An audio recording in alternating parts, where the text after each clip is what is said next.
Ladies and gentlemen, welcome back to Doctor Who Reviews. This week, we are reviewing an animated episode, story, The Power of the Daleks. And to discuss it with me, I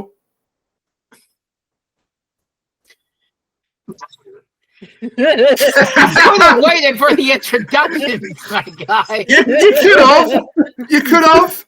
But I'll take it. Memes, he has them. Who's here with you, Rain? Well, that completely threw me off, but thank you, Kat, for telling me. So first to my virtual left, they are the monarch of Balatro. It's Freezing Inferno. I beat it on my second run ever. You absolute madman. Two pair. I know nothing about poker, but good job. The two pair was like immensely OP. It's also a roguelike, so you're meant to beat over and over again, and the runs get harder as you play it more. But congrats! Or you just do what happens on Binding of Isaac and get an incredibly overpowered run. The beginner's luck is rubbing off on people. Beginner's luck. This is the hard game beater you're referring to. Like, maybe beginner's luck on Balatro. Yeah, fair enough. Just do virtual right. I'm getting there, Kat. But not politically. Kuchiri threw me with that gif, and now it's Concave Usurper, also known as Cat. Hi. I'm gonna get to it. Will you shut up? I had an intro all planned, and Bugger looks here with his big pile of shit, knocks it out of my head. So I think of that, and finally, it's Kuchiri, and what the hell was the thing I was going to do about? I've got it, yeah. And to my virtual right. Rat-a-ta-ta, it's Concave Usurper Bear Nose Cat. Why are you sending a Pokemon against me? I want you to know, and I know Kat was excited to know this, second most played song on Spotify this year. Yeah. If you haven't heard it, go watch it. It's an amazing song.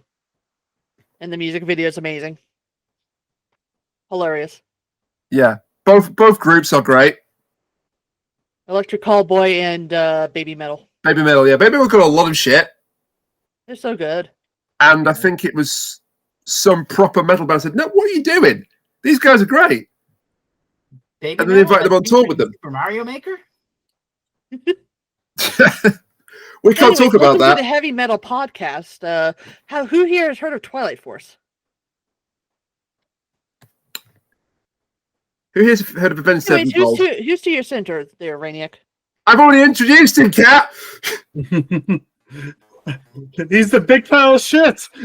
And finally, no, I wouldn't say that. No.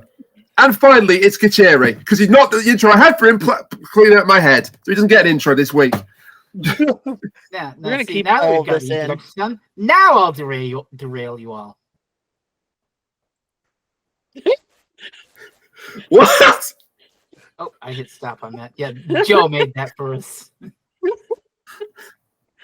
we have that one more time? Because for about 1 second. Oh, sure, certainly. If you want it again.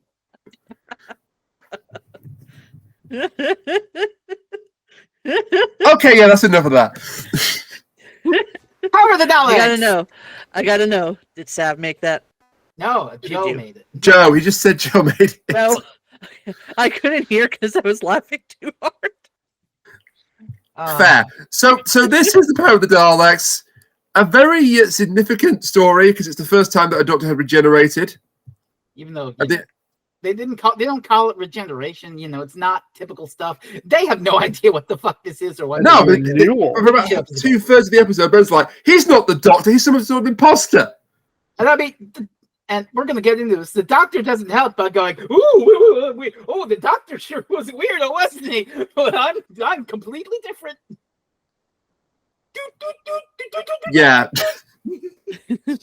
He's a delight in this, by the way. He's having so it's much fun. significant in two ways. The story is significant in two ways. One, in the historical context, as Ray mentioned, this was the first time they recast the actor of Doctor Who, and came up with. Well, they don't even really explain it per se. You get, my body's wearing a bit thin after the Cyberman thing in the 10th Planet, which we haven't covered, but maybe someday. And then William Hartnell just collapses, and the cliffhanger is, poof, his face changed. He's Patrick Troughton now. Thank God that Polly has a brain. And But Ben we know doesn't. Polly has a brain. She liked the Celine two-parter. Wrong.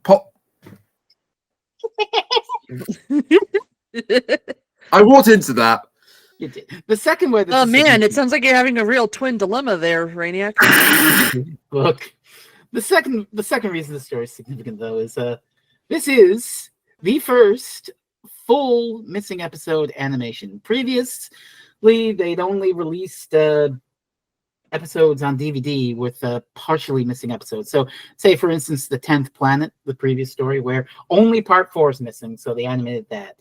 So as long as the story was at least 50% intact, they would do separate DVD releases and animate the missing parts, but they weren't doing fully missing things until this one, where they went, let's animate all 6 missing episodes in one cohesive style and release this story to the public like so. I have a question. I have a very important question. Was all the animation as shit as this one? No.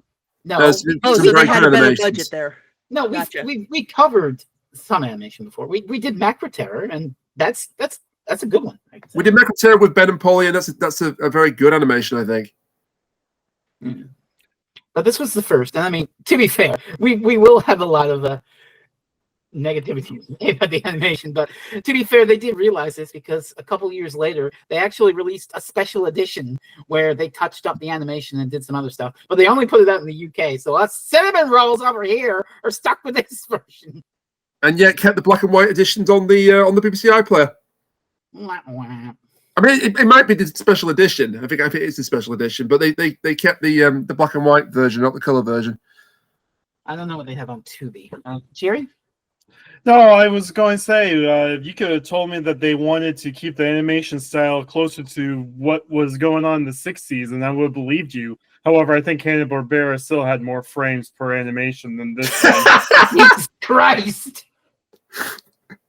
He's going for the fucking jugular here. He really is, and he's not wrong. Doinks! There are some extremely ropey moments. We'll talk about the most ropey moment at the end of the story because it's hilarious. If you want my opinion, I think the Thunderbirds had better animation than this, and they were fucking puppets. Yeah. I will say, I do like at least that, well, the 2D animation is, so I do like that they at least have the good sense to make the Daleks 3D renders so they can fluidly move and whatnot. The Daleks work in this. The Daleks are fucking amazing. Everything else is shit. They should have just made everybody the 3D. I mean, Yes. I've had mixed reaction to the animations itself. I like the Macra Terror one, to be fair. But earlier this year, I got the Underwater Menace one, and you know how I feel about that story. And I was really let down by the animation because they kind of just like homogenized it and made it less weird and goofy. And when you take out all the weird gonzo goofy shit in Underwater Menace, you're left with a really fucking boring story. I'm sorry, is that the Underwater Menace? That's supposed to be one of the 10 worst stories by Who Culture. Mostly because of Zaroff. The Underwater Menace reconstructed, at least, is a fucking delight. You can look since episode 100 of this podcast. They just didn't get the idea that, he gives this terrible, cliched villain speech. Nothing in the world can stop me now. That's the point! Yeah. He is a cliched villain! Yeah. It's almost like Doctor Who is kind of like full of that shit because it's a serial made for like fucking kids and families. It's almost as if he's making a It's point almost like that. It's also almost like they reuse tropes and stuff. How many times are we going to get a serial where there's an actual alien villain, but there's also just evil people being evil? I mean, a bit like this I one. would say take a shot, but you'd be dead yeah. before the end of season 1. Yeah.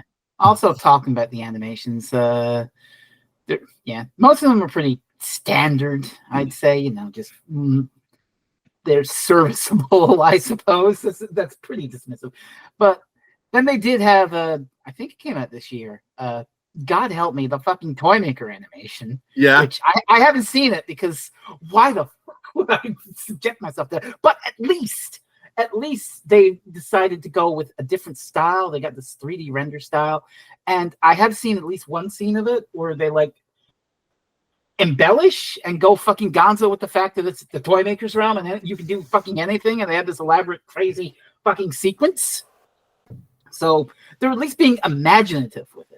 The same with the Macroterror, where basically just rubber crab monsters that you can see in the surviving clips, and they turn them into these giant fucking 3D monstrosities. So there's a little bit of liberty taken with the animations and spots, and sometimes it works, sometimes it doesn't. But here, I don't think they really take any liberty. They're kind of playing it safe. It's just sucks so much because you can see my icon is one of the anime characters in this. They do this thing where their face would stay completely static, but their chin, like the outline of their chin and their mouths would move. So you get these moments where like parts of their face would clip into itself, and it's really jarring when you see it. Or you'll get like these weird moments where they're kind of like flat paper puppets almost. They just start like going all over the place. Their limbs are very strange. They're very stiff. There was one moment where the audio very clearly had Ben slamming a door, but the background door did not close at all. So it's like it feels like they barely even tried, honestly, and that's really sad because this is an official BBC thing, and you think that they would care a little bit more.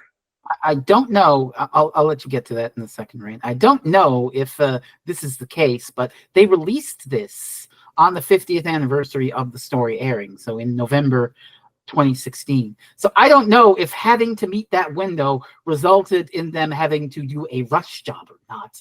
We can't confirm or deny that, but it is within the realm of possibility, let's say. I was just going to say that, and also I do think that the regeneration was handled well in the animation, at least. To be fair, that is one of the parts where we actually have the existing footage for them to reference, because the rest, a lot of this, as you say, is missing. There are some scattered little video clips. Also, I thought you'd like it because the Doctor looks at himself in the mirror. What? Yeah. Yeah, there's a mirror. Yeah, wait, no, I'm not. I know that, but Rain is the one who brought up the mirror thing before me. Well, yeah, get it out of the way. Pull the Band-Aid off. Well, the thing is, there's actually story notes on that scene, like what people will have actually saw, like if they watched the original serial, and instead of actually having Hartnell do anything, because it was just 1 week after, they straight up had Troughton angle the mirror so it was looking at a reflection of a picture of Hartnell. Wow. So if you watch if they ever find the original footage, the way he's holding the mirror, he's looking at a picture, like a photograph of Hartnell. That is actually one of the clips. There's like maybe 6 or 7 minutes of clips that still exist, just little snippets of this episode. That is actually one of the things that exists, the shot of him looking in the mirror and it's Hartnell. So I would have to look back at that and see what it looks like. But I also want to establish that it absolutely sends me. On the TARDIS wiki page, there is actually like 2 still shots at the very least of some of the original footage. I had no idea that the Doctor actually labeled his diary the 500-year diary. Yeah. That stupid fucking hat was canon. Oh yeah, the hat is like the hat's canon, and also the diary would be renewed in the modern era with River Song. The hat. Chris and I have dubbed that hat the circumcised wizard's hat. The hat and the recorder are like peak early Troughton. The drainpipe hat. Which is hilarious because he loses it at one point. I suppose he gets it back, but still. Yeah, I'm pretty sure he's wearing it in one of the other early stories. I don't know. He might have it in Underwater Menace. He might have it in the and that damn recorder. And the fucking recorder. He's just a little gremlin playing on his fucking... He's just a little Matt Smith. He's just a little. Well, I mean, Matt Smith literally, when he got cast, he went back and watched Troughton. He watched the Tomb of the Cybermen to look at Troughton. He was like, "Oh yeah, I'll just do this." And do it very well. He did. He did indeed. But I do love the way that he's just fucking weird in this one. Well, there was an interview with him actually, because there was a. This was on my my DVD recorder. And I was like watching stuff to get it off the machine to try and make some space. And it was Talking Doctor Who. It was called. It was like interviews with the previous doctors and like behind the scenes bits. Oh yeah, okay. And there's a great bit, for example, where they're showing how they filmed Tom Baker's regeneration into Peter Davison. Into Peter Davison. Thank you. And how interesting that was. But when he got to Patrick Troughton's interview, he was basically asked, you're not like William Hartnell. He said, no, and he sort of said like he didn't use the word comedy, but like it's a bit lighter. His performance is a bit lighter while the darkness remains, or something like that. Well, I mean, to be fair, I've seen it all. Hartnell could be a fucking giggling gremlin too. He basically, at times, he's kind of like Yoda when you first. Oh god, the bit where he climbs out the Dalek case. He pops out of the Dalek, yeah. That's peak. That's peak. It is peak, yeah. But Troughton is just so odd in this. He's just like, And I saw a quote because I was reading the TARDIS Eruditorium, Elizabeth Sandiford, on this. And apparently one of the show notes for how they deal with the fact that the Doctor's changed is basically like, it's like he took LSD and is having a bad trip. Accurate. Yeah. Because he's having a real out-of-body experience here. Almost. He like refers to the Doctor in the third person, so you're still not sure. And keep in mind again, in 1966, this isn't just he's regenerated into another Doctor. This is like, what the fuck is even happening? Well, is this the Doctor? They actually had news articles about it around the time because they announced it. They announcing it that William Hartnell is stepping down and Patrick Troughton will play Doctor Who is one thing, but to actually see. Like you could, if you read that in the newspaper, you might think that they just recast him and go on like nothing fucking happened. It's hi, I'm Doctor. But no, they write it into the show and it's just like he's changed and now he's fucking weird and he's referring to himself in the third person. And he's playing the fucking flute and he doesn't know what the fuck. Oh no, Doctor Who became woke. No. Please, the Game Awards are bad enough for that. What does woke even mean anymore? Oh my god, we played a series. This is woke now. It's ruined. DEA bullshit. No, did you not play The Witcher? DEA bullshit. Right, DEI. Yes, the Department of Corrections. Whatever the hell I just said. Aside, if anybody here is into Warhammer 40k, Henry Cavill is actually going to make a 40k series on Amazon. That could rule. He's apparently an avid player. But this whole manufactured nonsense about The Witcher 4, people up in arms because Ciri's the main protagonist all of a sudden. She was always gonna be. Oh, and then everyone's already complaining about how darker skinned the Borderlands forecast is. You literally play as Ciri in parts of The Witcher 3. Oh no, you could tell them that every day of the week, but they won't care. And then, of course, I've seen people like analyzing her actor's face, being like, "She's not perfect. She's not pretty enough." Fuck you. Oh, the guy that made an AI recreation of what Ciri should look like. Get in the sea. What the fuck? See, while the Game Awards were happening, I was playing Balatro and winning, I might add. Yeah, I was watching that at the same time I was watching Joseph Ferris fall off the stage. It was hilarious. He was fine. He wasn't hurt.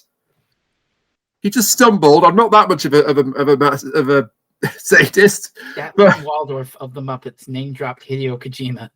This is the world in which we live in. And then roasted Jeff Keighley. Sorry, Statler Waldorf did what? Yeah, they were at the Game Awards. I miss this. I never watched the Game Awards because they're fucking boring. Yeah, I need a clip. I can't do the voice. But the best joke was It's like, do you know that Jeff Keighley knows Kojima? Yes, but does Kojima know that? Yeah. So to go on a tangent on this Game Awards podcast, why don't we talk about something that's on with Doctor Who? Yeah, well, I'm glad that Polly and Ben are with him, especially Polly.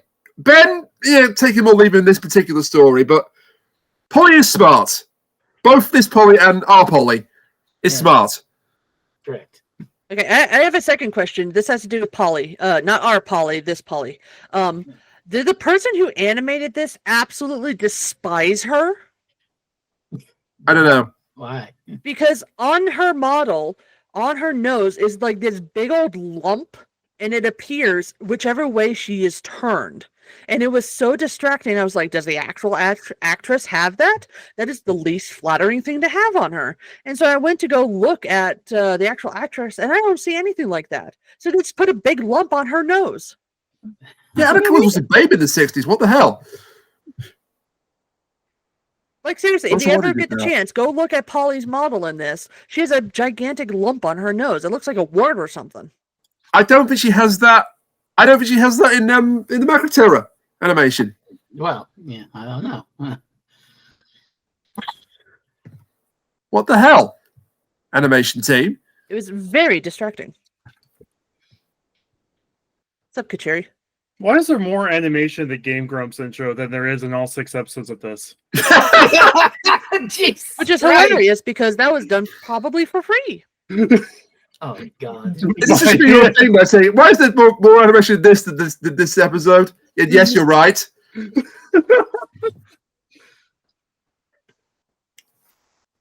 I've seen more animation and some fucking brain rot that's on YouTube than this whole thing. Cat. I've seen more animation on Newgrounds shorts. Cat. I have a very important question. Do I have more animation than Power of the Daleks? Yes. Oh, 2 frames of me. The video game Quap has more animation than Power of the Daleks.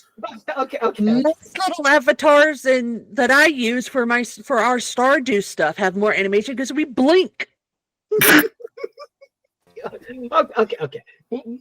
Blinking, you're dead. Okay. You know what that took? 2 frames of animation, assholes. 2. Let's move away from the Doctor and his companions for now because well, let's move away from the animation unless you got like a specific example at that point in the story of like, holy shit, this is so bad. When we get to that point in the story, yes, but so the actual story. I will say about the animation real fast. This is one last thing. Whoever did this as well only knew how to draw women in one death pose or one lying down pose. And guards for that matter. They all had the same pose. And guards, they showing off tits and ass. They only have to draw one particular guard and have that guard die the exact same way every time. Yes, everybody dies the exact same way, or falls down asleep in the exact same way. Because at one point, Polly gets kidnapped. Well, she's not dead, but I said kidnapped. Okay, fair enough. Anyways, continue. Please. Yeah, all right. So we got Troughton and his companions, but the actual story is interesting. I call it pretty compelling. Intrigue and politics and murder. Yeah. As I noted to Cat in the Discord, this is basically I didn't know the leopards would eat my face. Yeah. Which is very fitting. I don't feel this too hard. Oh, no. Because there have been several examples of Schadenfreude in just the past week. Hey, don't you just love when liars admit their lies after life-changing events? That's what makes them liars. Anyway, so visas? Got any of them visas? Green card. Visas? Green card. At this point, my house is going to resemble a clown car with a number of people want to come into it. So I'm thinking a spring wedding. I mean, this is going to be my maid of honor. Just saying. I've got at least one spare bedroom not accounted for yet. I'm going to say no to that because apparently he wants to annex like Canada at some point. Oh, for fuck's sakes.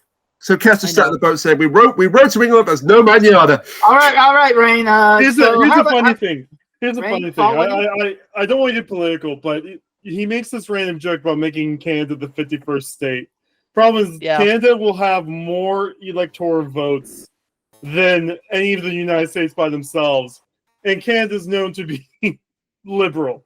Do you really want to add Didn't he make a joke that Trudeau wasn't the president, he was the governor of Canada or something? that? I think so, something like that. He also Anyway, doesn't know let's talk what the about word tariff something a means. lot better than this. Let's talk about political intrigue and Murder, yeah. Which is interesting because the politics in this episode there aren't really any, you know? Like it's a colony and there's a governor and there are people who are like, I want to overthrow the governor and we want to take over. We're the rebellion. We're going to crush them and take over and get what we want. But it's like, question. What is it you want? I want to be in charge. Is It basically is weird how the rebels are the villains in this, because usually that's not the case. Yeah, it is pretty much a reversal from like most things that the Doctor would get involved in, because like usually it's like, oh, you're the rebels going to overthrow the evil government, but in this one the government isn't really evil. They're just like Incompetent. You know, it's just normal. You don't really get an insight in this place being a dystopia or nothing. It seems fine, and it's just people who are like, we want to take over because we want to be in charge. To be fair, I'm going to point this out for two reasons. So at one point, I think in 4th or 5th episode, what's her face? Janley is putting up a notice on the board, and there was it focused on it for a bit. And I decided to pause and actually read what this thing is. And it's basically saying, I'm going to read part of this out. Milk rations are to be halved. Extra milk rations can only be attained in the event of a medical emergency. If you want to complain, here's you have to do so by the end of the week. Here's how to make your ration stretch. No complaints will be registered after the cutoff date. It is hoped that top-up rations of dog's milk will be available shortly. Yeah, but remember that's a coded message to set up the meeting. No, I know that. I know that it is coded message. I'm just saying. It also says Governor Hensel regrets any hardships this announcement may cause. If the rebels are putting up this notice, other people are going to notice this. That means that other people may go to the governor and say, what the fuck is up with this? And the governor may notice that there is a message saying that milk rations are, being halved. I think the governor would object to that if he didn't put that order forth, right? I'm just going through it, like remembering it, and not counting part 6, which is a goddamn massacre. There's at least 3 or 4 murders in this. It's a Doctor Who story of murder? What? I'm shocked. I'm very shocked. Yeah. But So if we're reading this correctly, unless they put it up in they did not specify what hallway they put this up in, but unless they put it up in a hallway that they knew only the rebels would go into, there is that chance that a regular person would see this and go complain to the governor or complain through the governor's official channels, which means that they have to find a way to make sure that the governor never hears about this, which would be even more difficult because that would just be like they would talk to their neighbors and be like, did you hear about this? And then there'd be dissent across the whole entire colony, especially if they were using all the coded messages like this. Now, if they were taking the governor's orders and then turning them into coded messages, that makes more sense. So I'm wondering if indeed the milk rations is the governor's message and then they just turned it into their message. So 2 points. First off is that the governor's off, like on a tour of the outer colony or whatever the fuck for these. Like, still had time to put through the order. Just saying. True. But also, all of this is kind of moot because in the end, it's the guy Bragan who was like, I'll help the rebels take over. Oh, now I'm in control. Now all the rebels will die and I'll have all the power. Yeah. Did you recognize Bragan, by the way, from a story we've already done? No, I didn't. No. Well, mostly because... Pyramids of Mars. Oh, God, really? Professor No Scarman. Really? Yeah. One thing that the animators did do a good job on is making the characters look like they're actors. Yeah. I Because don't know what Archer's most of these people character look like, so I have really no looks like idea. Bernard Archer's did in real life. Troughton looks very much like he did in real life. Yeah. So that thing they got right. They got their reference points right. But they put a random bump on Polly's nose. That's not It the still same. annoys me.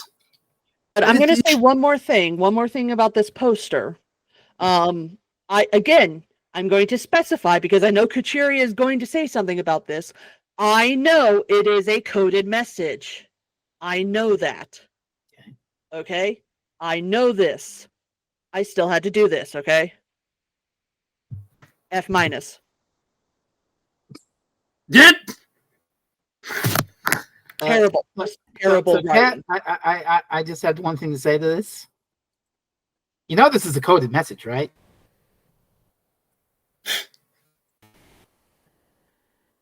I'm going to make you play Arctic Eggs at some point. You already made me shake a rat.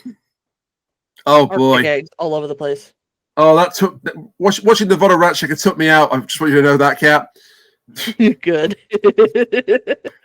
Not to give too much away because I want people to actually go back and watch it for Frez's sake, but the final revelation of that game, oh! I am kind of sad missed out on other endings. the rat, though. That was funny. Yeah. There's other endings that Frez decided not to do, which is just. You blame me. Even the slightest. To be fair, the let's checkpoint play system in another that game half-hour is kind of jack, so. Or jank. There's a checkpoint system? I know there is, that's a joke. But then here's the thing, Rain, the checkpoint system is a coded message. One of the funny thing when Markiplier played it, that he thought the rat was Takahata 101. It's not. But he thought that. You know what's I really can funny? imagine why people would think it's Takahata. Kat, you want to know what's really funny? A rat shaker video came across my feed today, and I clicked it, and the person shook the rat, and he's like, "Is that Markiplier?" It's not him either, is it? No. Was it Manly Badass here? Because Manly's fucking amazing. Highly suggest him. Watch this video and then go watch him. Watch us first. Yes. And anyway, and subscribe to us and hit that bell. Power of the Daleks again. Like and subscribe.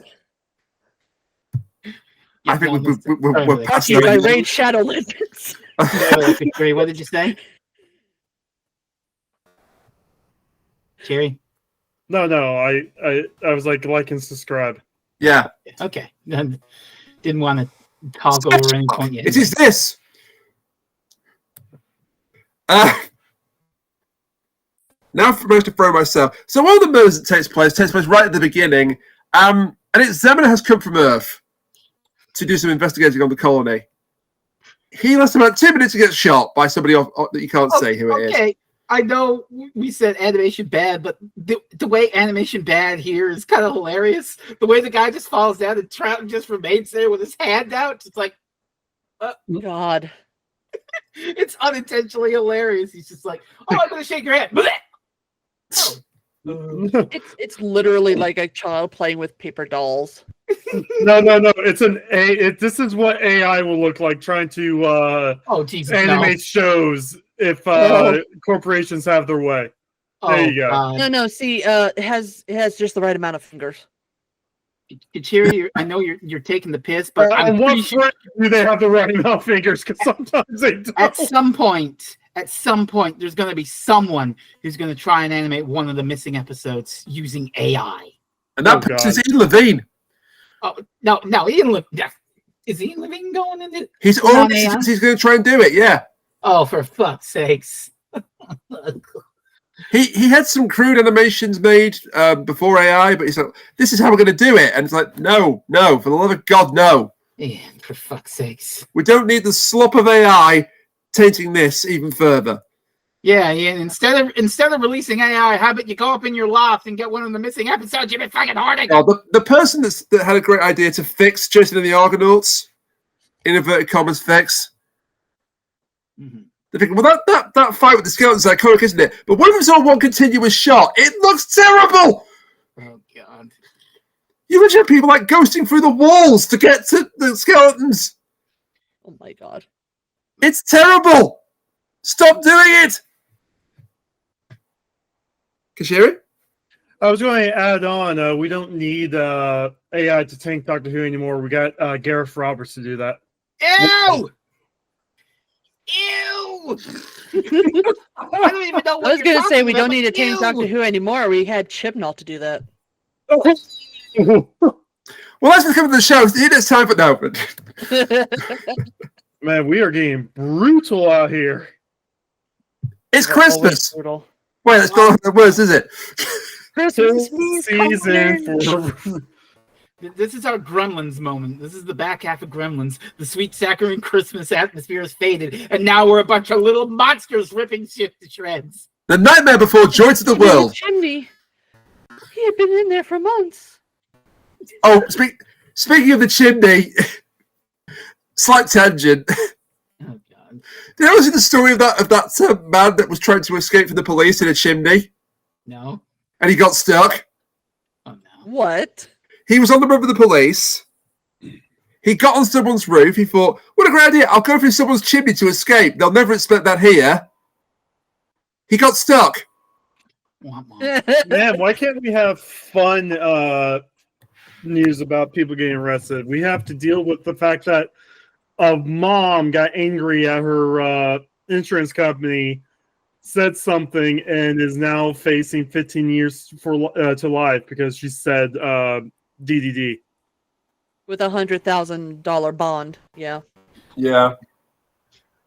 Not Just good. saying. Didn't even threaten them. Doesn't even own a gun. I'm Just So said the the saying word. examiner dies, so the doctor takes his place after getting knocked on the head. I'll buy it. It's a fun way to get him into the narrative. Well, Honestly, it's and kind of also, funny. Sorry, Kuchiri. this whole thing also is him slowly turning into his own version of the Doctor, because before the scene, he's been slowly like the ring fell off his hand. He shrugged off the cloak. Then he picks up the examiner's badge, and there's this whole scene where he's like having a hard time seeing it, realizing that he doesn't need glasses anymore. So like he's becoming his own version of the Doctor. This is like the version of, hey, I need a new wardrobe scene that we will get with all the future Doctors. I was watching the Can I compilation. also just say of that the I other love day. this. Oh, for Pete's sake. Yeah, Yes, Pete, cut out. Yes, Cat. Keep talking over people and I don't mean to. Go ahead, Kat. I was just gonna say, it's really funny because the way that the animation does it, because there's no audio during this point, it just looks like the Doctor finds this random badge, says, "Ooh, this is mine now," and just puts it on for no reason. It's like he doesn't even know there's a plot going on. He just sees a random dead person and steals their stuff. Kat, at this point in the story, we have a Doctor who refers to himself in the third person and answers questions by going. I know, it's fantastic. I love it. He's such a gremlin. I'm not complaining. I'm saying it's funny. Oh, it pisses Ben off so much. What he's like, come on, Doctor, are we going to do something? Oh, what are we going to do about it? Do you know what's going on? Meanwhile, Polly's just like, oh, of course, Doctor. Yes, I understand perfectly. Well, eventually, it's not at this point, but later on, they're all in this colony, and you find out that they were bugged, and so he was saying irrational things for a part of the story, knowing that they were bugged by someone. Yeah, this group has 3 collective brain cells and 2 of them are in Polly. Yes. Well, look, the Doctor has to get his brain cells back. It's the regeneration. Yeah. I do love Also, the who listeners fucking bit, puts it though. in an orange? God damn it, Who I puts messed an it up. orange? I messed it up. I do love the Lesterson listens bit. Oh, that's so good. And that actually there is 5 seconds of that is one of the existing clips. I've watched the existing clips on the DVD after. And there's 5 seconds of that with the Doctor and Polly doing lessons. Maybe 3 or 4. I don't know. It's a short little snippet. I do love the characterization of the Doctor here, though. Even though he's like a new man now. Troughton is going for it. And I would argue that, yeah, he is still cooking, as it were, but I'd argue he does kind of come into his own end episode 2. Yeah. Which is when, of course, the Dalek recognizes him. And Yeah, is speaking like, of cooking, the Daleks. And that episode 2 cliffhanger is fucking rules. It ruled so much that Gatus basically stole it for Victory of the Daleks. I was going to say, if I had a penny for every time a trio of Daleks tricked a bunch of gullible humans into thinking they were working for them instead of the other way around, I'd have 2 pennies. Well, yeah, Gatus is just taking this plot line and reworking it. We haven't done Victory of the Daleks on this podcast before yet. No. We will one day because it's a good story. It's fine. It's fine. I think it's better than this one. Controversial hot take. Okay. It's almost the same as saying we this haven't one. done that one yet.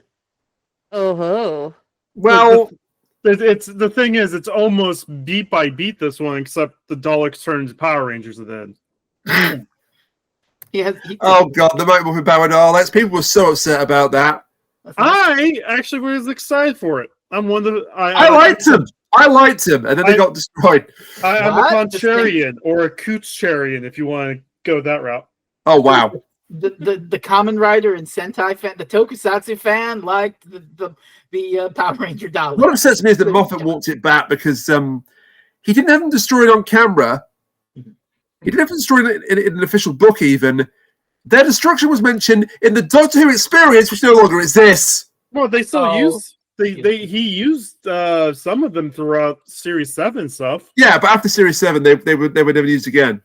They're neat. They're neat. But I do love this cliffhanger though, where it's basically you get a lot of mileage out of a Dalek saying something that a Dalek would never fucking say. This is like 3 of the cliffhangers of the story, by the way. It's just the Daleks talking to each other. Yeah, okay, but you know, in 2 of them, you know, they're doing the typical Dalek thing. We will destroy. We will conquer. Blah, blah, blah, blah, blah. But this one is wild because it's basically just the scene is that Lesterton, the scientist who's discovered well, we haven't really talked about this plot of the story. You probably know the plot of the story, but there's this capsule with Daleks in it that he found in a mercury swamp, and he's uncovered it, and he's powering the Daleks, which, by the way, fun little tangent on continuity in Doctor Who. In the 60s, the Daleks were powered by static electricity. Yeah.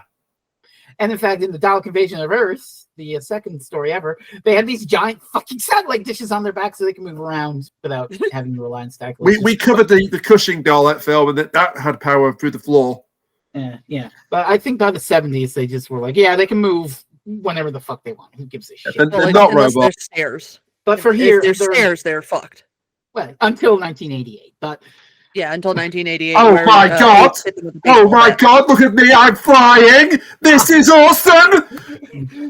But yeah, the entire story is basically them tricking the humans into giving them materials and static electricity so they can power themselves and then take the fuck over. But the second cliffhanger is the scientists bringing the Dalek in, like, wow, look at this cool thing I activated. It can do all our work for us. And you get the Dalek saying something a Dalek would never fucking say. I am your servant. Until Victory of the Daleks. Well, As I am your soldier. Yeah. I am your soldier. Same thing. And the Doctor basically screaming, no, it's a fucking Dalek. It will kill you all. Listen to me. They do not listen to him. Of course they don't. If they did, Nobody it'd be ever pretty listens short to the story. Doctor. If they did, it'd be a pretty fucking short story. But Now before they disseminate me, said woman who voted for the Daleks Disseminating Humans Party. yeah. And this is what makes the story, the leopards ate my face story, is that the entire thing is basically them just going, oh, the Doctor being, the Daleks are evil, they'll kill you all. Nuh-uh. The Daleks, well, they work for me and they say I'm my servant and I can take over and do all this neat stuff. And they say that they're my bestest friend ever. So they just want a little power for themselves. So Lester isn't trying to take over, he's just like gone mad from the experiment. No, Lesterton is a different case. Bragan and Janley are blatant, and the rebels to an extent are blatantly like, oh, the Daleks, we can use this to gain political advantage and take. I would say Lester's an obstacle, whereas Janley, Velmar, and especially Bragan are out and out antagonists. Because Lesterton has that arc where he doesn't listen to the Doctor. He's like, "Oh, don't be stupid. These are our friends." And then he realizes, "Oh, fucking shit! They played me like a fool." And he goes fucking crazy. And He literally hides a Dalek. And he becomes a mirror of the Daleks at the end, where he's just like, "I can help you. I am your servant." Yeah, he does the voice. And the absolute cold as ice way he goes out. He's just like, "No, I could be useful to you. I gave you life." "Yes, you gave us life." So we give you death. Fuck. And then he deflates like a balloon in the animation. I think the coldest fucking thing a Dalek says in this one, aside from that, might be when Bragan has Hansel killed as part of his coup, the governor. And he has the Dalek kill the guy, and then the Dalek just looks at him and goes, "Why do humans kill other humans?" Yeah. Like, fuck! We've met Hansel before as well on this podcast. Really? The Chloroxos. I mean, to be fair, at this point, they hadn't come up with the concept of mutant Daleks yet, so all Daleks are pure at this point, right? Yeah. That's pretty much. You're right. So they couldn't come up with the concept of, I must destroy another Dalek, so... Yeah. But yeah, we've met the governor before. He played Mr. Chin in Chloroxos. Oh my god, wow. But yeah, like Kat is saying, the entire point is that the Daleks kill everything that isn't them. But to them, at this point, killing a Dalek killing another Dalek would be like, what? Why would you do that? It's Dalek. It's like that's weird. Pure. What? Yeah. You're weird. Why would a human kill another human? I don't get it. We haven't got to the weird race war, like inter-race war element of the Daleks yet. That's like series Fourth Doctor, Fifth Doctor stuff. Also, aren't these Daleks weren't they in that capsule for 200 years or something? Yeah. Well, some of which are being made now, so yeah. And Rain, I mean, the whole Dalek race war thing is in Remembrance, as you recall, with they parallel that with actual 60s racism. Well, also Resurrection as well, though, had a race war thing going on. We've done that, haven't we? We have, yeah. It was so bleak. I actually started to refer to Twin Dilemma. Wow. So I have a question. I know that the very first time we ever met the Daleks was obviously in The Daleks, which was the first Doctor story. Is this the first time we see the Dalek that's inside of the metal case? Because we kind of do when one I don't know. Away. I think they do it in the first Dalek one as well. Okay, because I could not remember if we saw one or not. No, you don't see it. They make reference to how disgusting it is, but I don't think you see it in the first Doctor story. I think you right. do. I'm not entirely sure. Because Ian climbs into one. Yeah. I think they have a cliffhanger where you see it in the original Dalek one. I do not fucking know. But yeah, that's the first episode cliffhanger. Is, oh my god, what's that thing? And it crawls away, and it crawls under a door or whatever. The cliffhangers are, for the most part, on point. Okay, I have a tangent to go on here. Oh boy. You're going to fucking love this since you're talking about the budget of this episode. I actually want to talk about the original episode that aired that was subsequently lost. As I said, we do have some clips, and that includes a bunch of stuff with the Daleks in their in the little spaceship. And one of those scenes is them manufacturing themselves.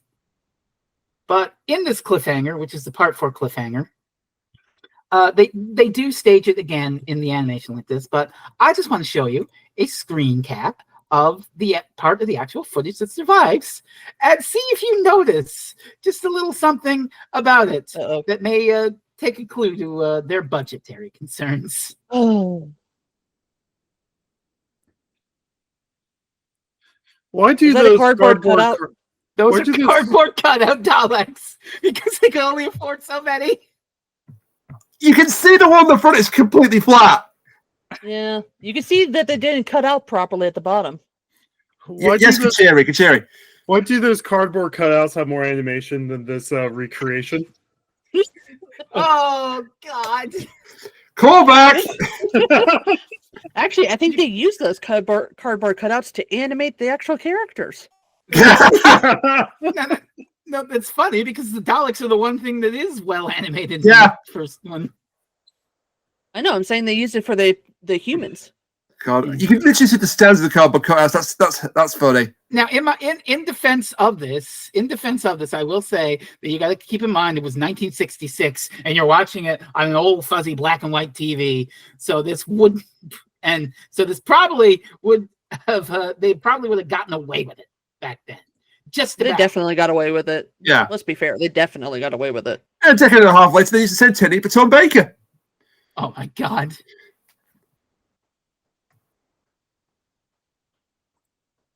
We all saw the cutout when there's like all the doctors are like lined up, and it's just a cardboard cutout of Tom Baker. Yes, I remember what you're talking about. Yes, God.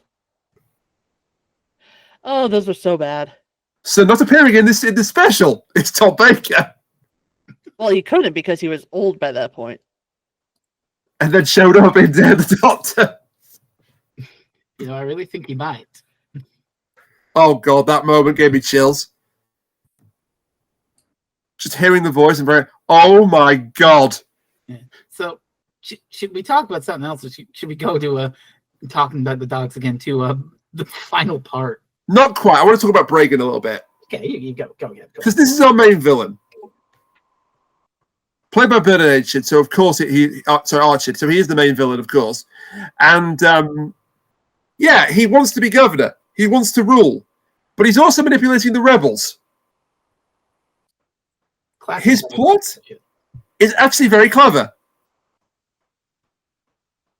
Apart from the way he trusts the Daleks to help him, but in fairness, they all do that. Everyone does that, except Yeah.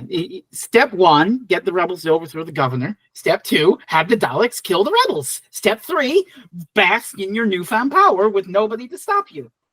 Yeah, basically. And nothing could possibly go wrong with the. Oh my God, everyone's dead. Oh no! Yeah. Including Bragan, who gets shot by Valmar at the end. Yeah, I mean, fitting end, but honestly, I wanted to see this fucker get exterminated. Yeah, but also the way he gets shot again is hilarious because there's about 5 frames of animation in it. It's the same way the examiner got shot. They just reused it. Oh my God! And no, straight to the point. They reuse all the same cells because the other guy, the new governor, has his hand out the same way after Bergen falls. Oh my God, you're right! Wow, he's right. Budget. I'm not surprised, honestly. Speaking of budget, man, it's so weird how this animation reduced the sonic screwdriver to a real screwdriver. Sorry. Now, to be fair, they had. I know you're. Don't apologize. You're right. I know you're joking, but they hadn't invented the sonic.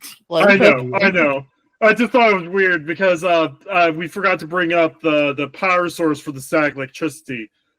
So part of the reason why this is a 6-part is they're working on a power source for the Daleks, and if the Daleks can create their own power, then they can be self-efficient, and then it could be the new age of Daleks. The new age of Daleks. Woo. This is a great idea, guys. That was a hell of a woo by Cat there. Make this colony Dalek again. Oh, no. No. No, we're not doing that. So there's a scene early on where the Doctor messes with it with the screwdriver, and it makes a Dalek go haywire. And then fucking scene, the Dalek is just listing off some physics stuff, and he says like equal to the property. So good. You can tell the voice actor had some fun with that. Oh yeah. All right, you want to talk about the massacre? Let's talk about the damn massacre. All right, so the massacre is the first Doctor story, and wait, shit. No, wrong massacre. Oh. So at some point, it all breaks down.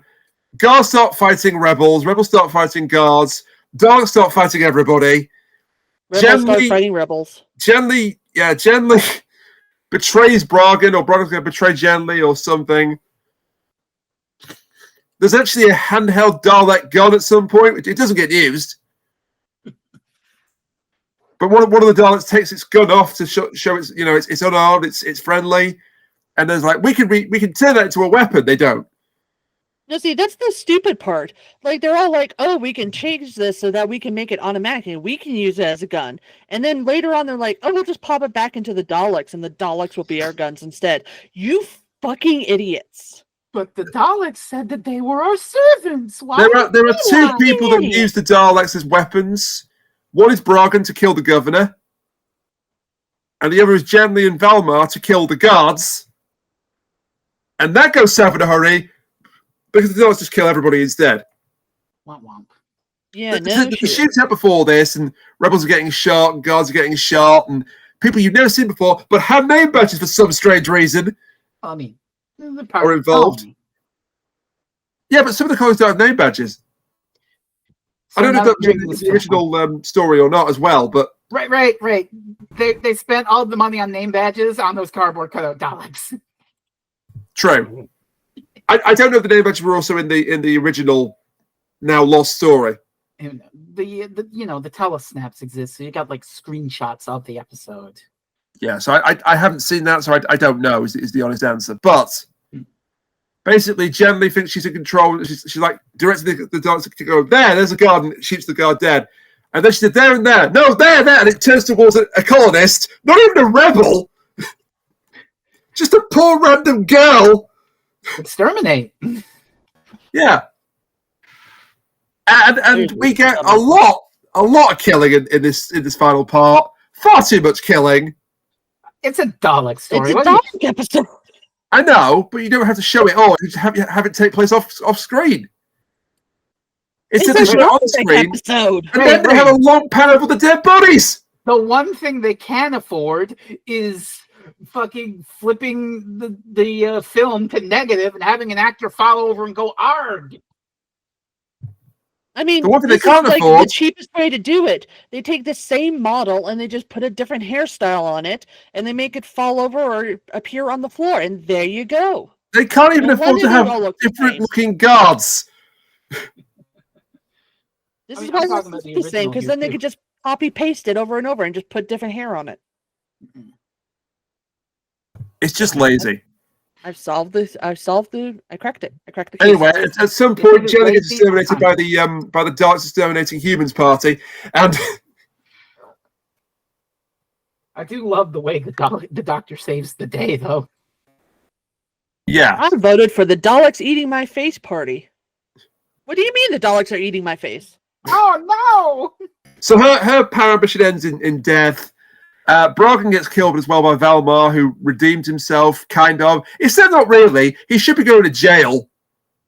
He kind of got a lot of people killed. Just a bit.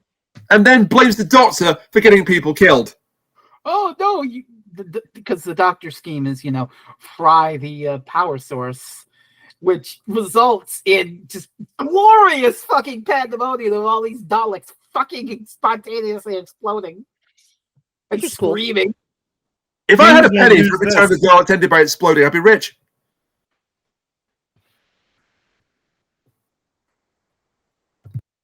But yeah, Kingsman's called. Who's this?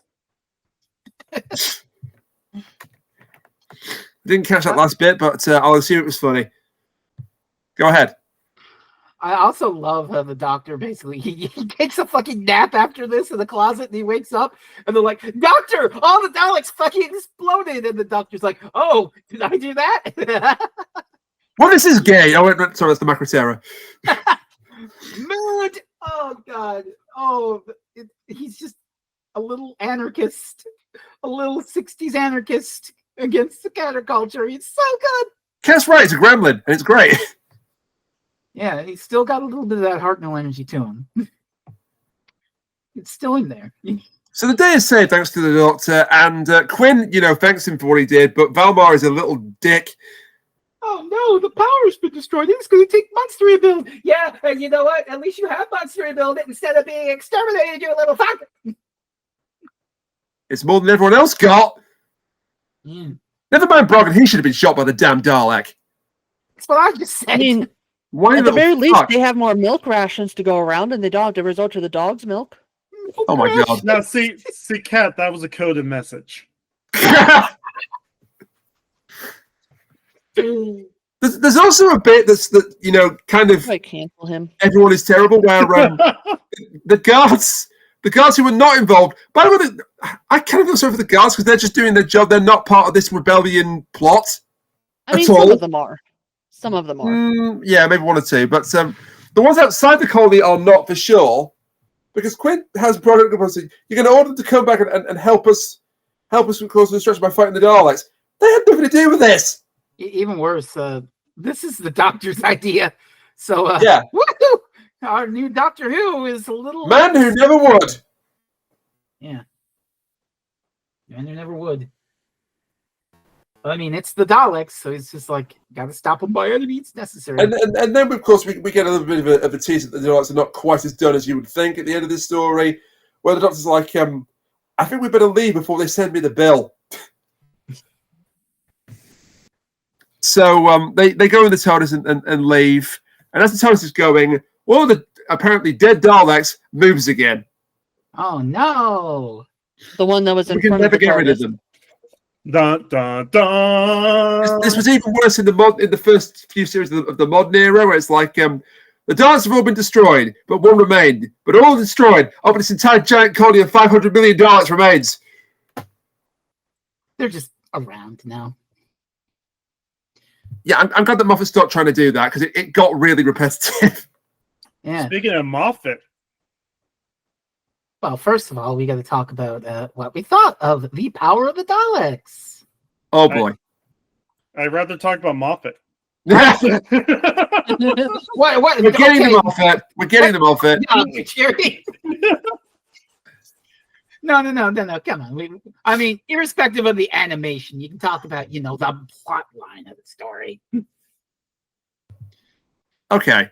Kuchiri, you can go first? Sure. I mean, I don't know if it's because we've been watching some classic Q the last few months that feels like it's almost like same story, or it's the fact that Victor of the Daleks basically took 80% of the plot from this serial. I liked it, but it wasn't something that held my attention. It was just a Doctor Who story. It's interesting. May I? I guess. Okay. Yeah, go ahead. I really enjoy it. The animation is, iffy, but they did make a subsequent re-release that improved it, and they have made better animations as it goes on. So that's something, but it's a bit rough in places. But the plot, well, Kuchiri did mention, that a lot of Doctor Who copies this basically. Well, that is sort of a negative when you come from it backwards, but looking back from a historical perspective, this is also really fucking influential, and it's kind of the reason why we still have this show 60 years later, because they pulled it off. They figured out how to recast the actor in such a weird and unique fucking way that we're still doing it to this day and doing wild twists on it, like fucking bi-regeneration.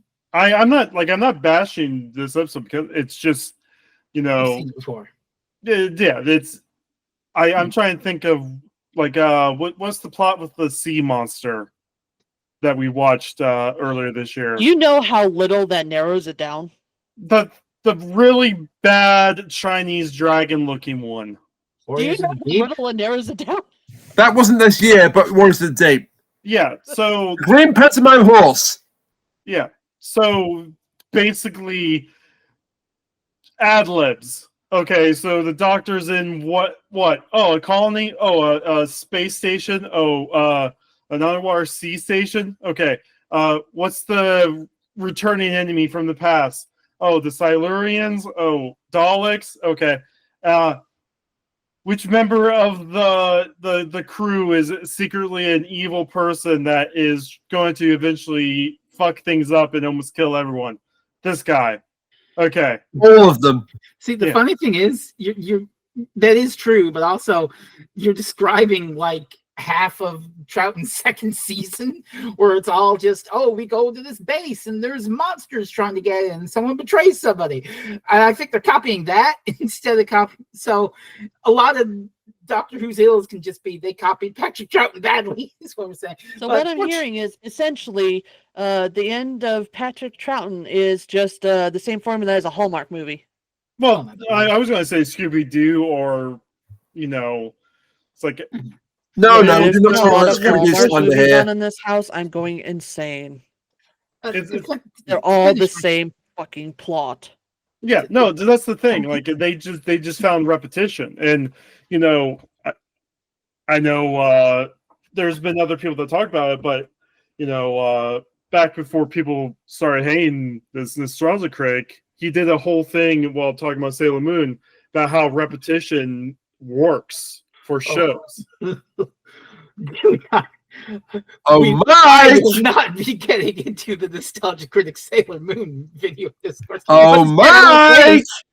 I said I will praise the power of the Daleks because this is a pretty dang good story. It's a little long in the tooth. It's 6 parts. It drags in places, but when it does work, it does work. It's going for more of a slow burn of, oh, these people are fucking around with shit they can't comprehend, and when the pot finally boils over and all those exterminations happen, it's just like wowza. But I think it's a pretty good story. Animation could be better, but it has been improved, and it's iconic, and it's the reason we have more Doctor Who, because they figured out how to revitalize the show in a unique way. So this is an important one, and I enjoyed rewatching it. One of you. But by the way, back to the Scooby Doo thing. There's a movie with Scooby Doo in it where John Cena literally tackles a boulder while his theme music is playing. I will not tolerate the Scooby Doo slander.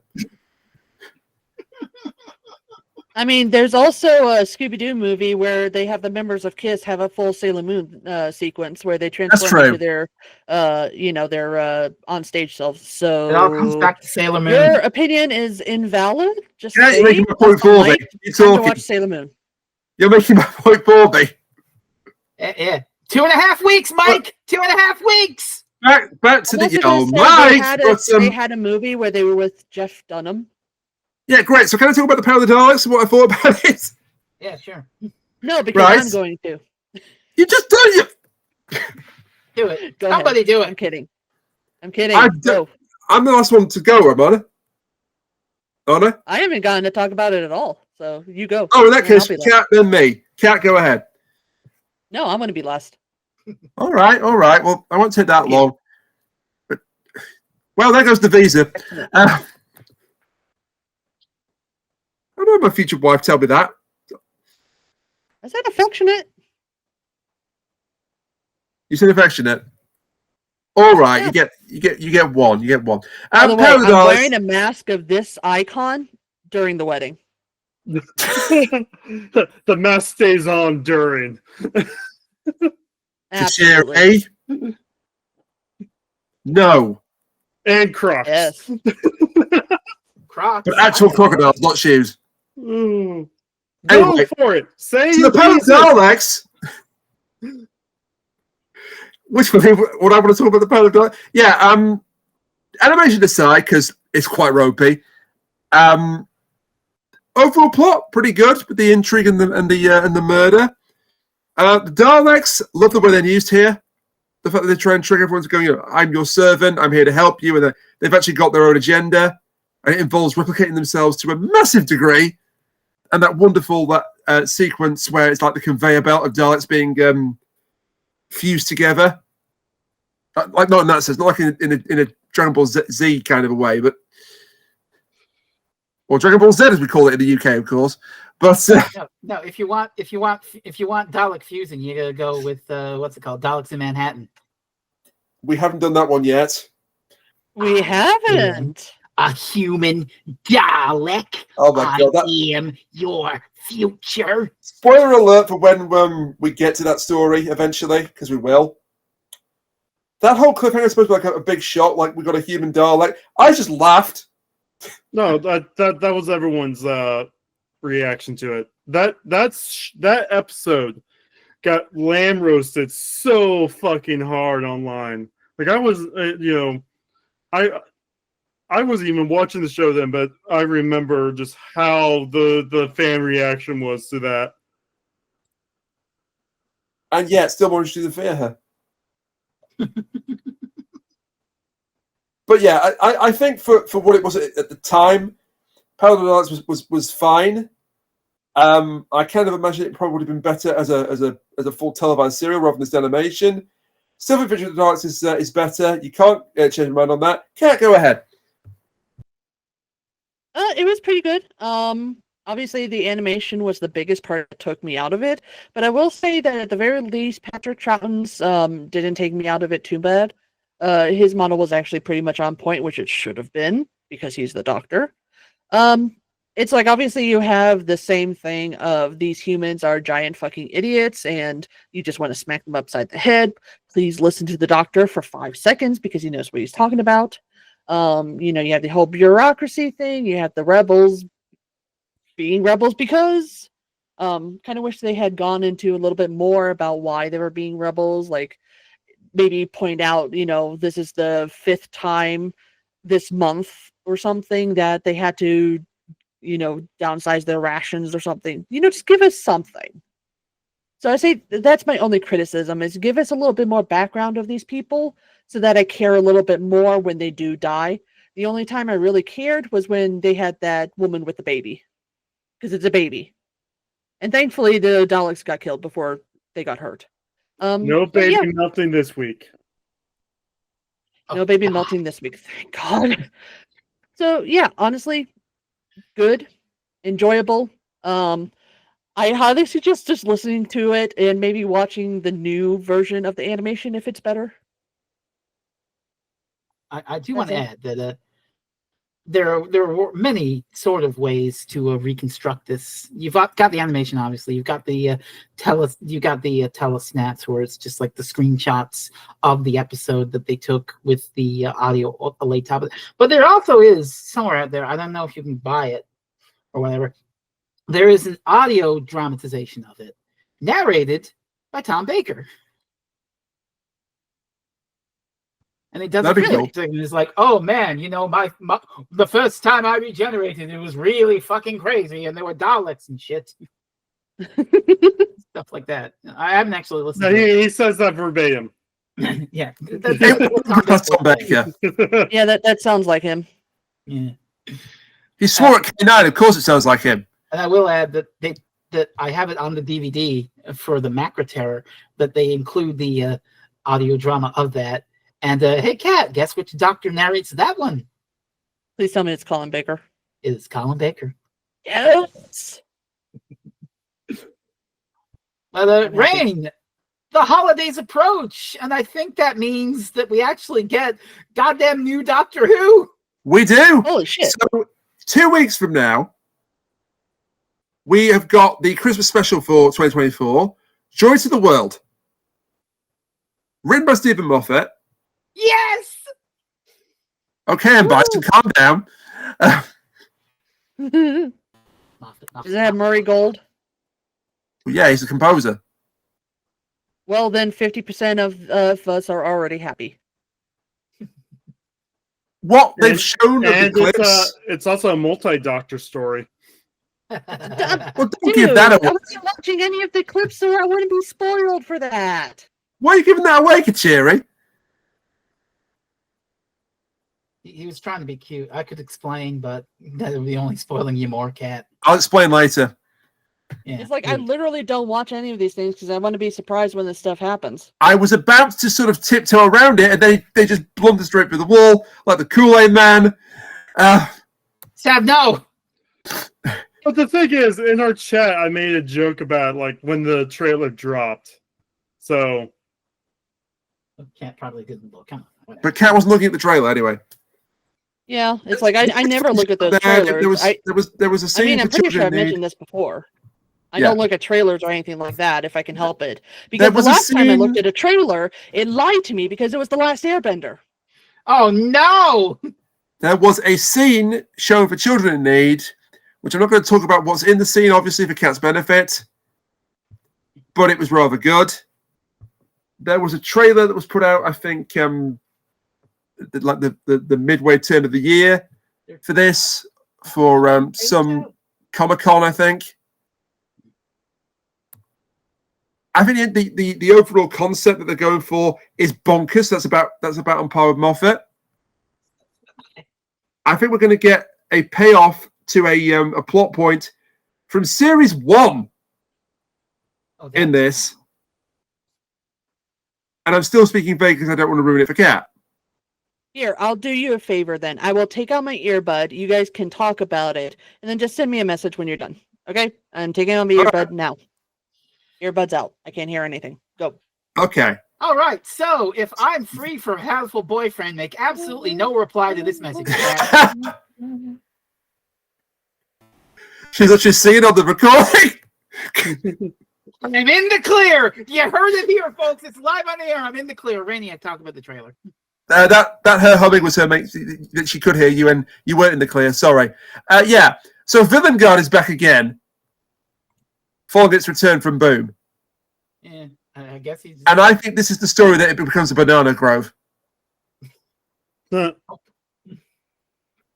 thinking a random plot point in the Doctor dances. I mean, that's the whole thing of bringing them back for Boom to begin with, right? Yeah, but they didn't specifically mention the banana grove. Yeah, whatever. I think we want you to see the banana grove happen in this episode. There's also a hotel. There's also a hotel with like links to very different time periods. It looks bonkers. And there's the slightly ahead in the future Shudigatwa talking to his past self, and he's like, "Oh my God, why am I always so cryptic?" Oh, that's what he meant by two Doctor story. Okay. And people are being, oh my God, oh Stephen, oh my God, they're doing this humor again. I thought the Doctor was supposed to be over being a sad sack because of David Tennant. Oh my God, what? There's 2 cats and not 3. Something to complain about in Doctor Who. Ah! He literally just saved the world from the god of death. Mm. He literally just saw the whole of the world's population, like the universe population, die, and then bring it back. But Radiac, they haven't confirmed Series 3 yet. That means that RTD has killed the show, and we're going to have to go back to books. Ah! Scream louder about Damn you, CD Projekt Red. Well, here's the thing. Gauntlet already said they're working on Season 3, so... Yeah. No, scream louder about Stephen Moffat's a hack. Okay, are we done talking about the spoilers? Are we done talking about the spoilers? Yeah. Okay. Gonna bring her back.